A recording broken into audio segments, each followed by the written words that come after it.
Hi, I'm Jean, and welcome to Mental Health Awareness Month. It is such a gift to be sitting with you today and to be able to talk to you a little bit about this extraordinary time and how there has been so much change, specifically with introducing the theme of trauma and post-traumatic stress, which is so at the front. And what's so interesting is that we often look at this idea of trauma as such a negative process, but actually it can also be such an exhilarating time of post-traumatic growth. Now, the three things to understand about trauma is that trauma stores itself into the cells of our body. So when we're looking at trauma, it is so important to look at trauma holistically, which looks at trauma mentally, emotionally, and physically in order to create sustainable change. The second aspect is that Viktor Frankl spoke so beautifully about how individuals' basic motivation is around meaning, and that in order for us to make meaning from our experience, we have to have those coping strategies in order to help us do that. And that is the purpose for why we are here together. And the third space is about this incredible concept of the amygdala switch. And Bridget Edwards speaks about this concept so beautifully, because when we think about the amygdala is that space in our brain which is reacting to our senses. So the first thing is that trauma and stress are very, very closely connected. So when we perceive there is a stressful situation through our senses, our hearing, our taste, our smell, it sends a signal to our amygdala to say that there's a problem, and we respond to that with fight, flight, or freeze. We'll either freeze, we'll want to run away, or we'll want to fight that. And what essentially happens is we move from the frontal brain of logic and reason, and we move into our hindbrain. And our hindbrain is very much that space of survival and autopilot.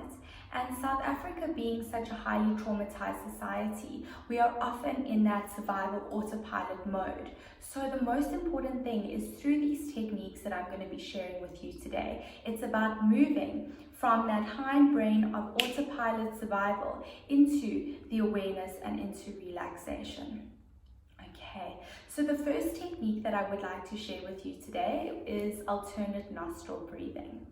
Alternate nostril breathing is absolutely incredible because not only does it help balance the left and right hemispheres of the brain, but it also helps to move us away from our sympathetic nervous system, which is full of that stress and that survival, into that parasympathetic nervous system. And this breathing technique can help us do that. So we come into the hand gesture, the thumb and pinky, and we fold the rest of our fingers down. Now we all nasal breathing. We bring our thumb onto our right nostril, breathe in through our left nostril with our eyes closed. Block our left nostril with our pinky finger, breathe out the right. Breathing through the right nostril. Block the right nostril, breathe out the left. And allow yourself to do several rounds of that, 5 to 10 rounds, and just observe how much more quiet you become. Now, if we want to go more into the advanced hand gesture, we move into the index finger and the middle finger. Okay, the middle finger, the index finger, and we use the thumb and the ring finger now. So we block our right nostril with our thumb, breathe in through the left nostril. Block our left nostril with our ring finger, breathe out the right. Breathe in through the right nostril. Block the right nostril with our thumb, breathe out the left. And allow yourself to do a few rounds of that. Do the preparatory breathing practice and then go into that more advanced practice. Now, the second breathing practice that I want to share with you today is absolutely incredible, and it's called the hummingbee breath. Now, when we think about anxiety, anxiety is not a relaxed, chilled out feeling. No. It is a hyper feeling. It's amplified. We get sweaty palms. We fidget all the time. We can't think straight. So now if I had to tell you, let's go and do a meditation, I think you would think I was crazy, because how can we be in that frenetic state and expect us all of a sudden to be calm? So what we have to do is we have to meet our mind and our brain where it's at and bring it down. Okay, so this is where this technique is absolutely essential, to meet the anxiety at that hyper and bring it down through the vibration of sound. Now you use your index fingers and you place your index fingers in that ear cartilage just outside, not in the ear, but just on the cartilage over here. You close your eyes, all nasal breathing, breathing in through your nose.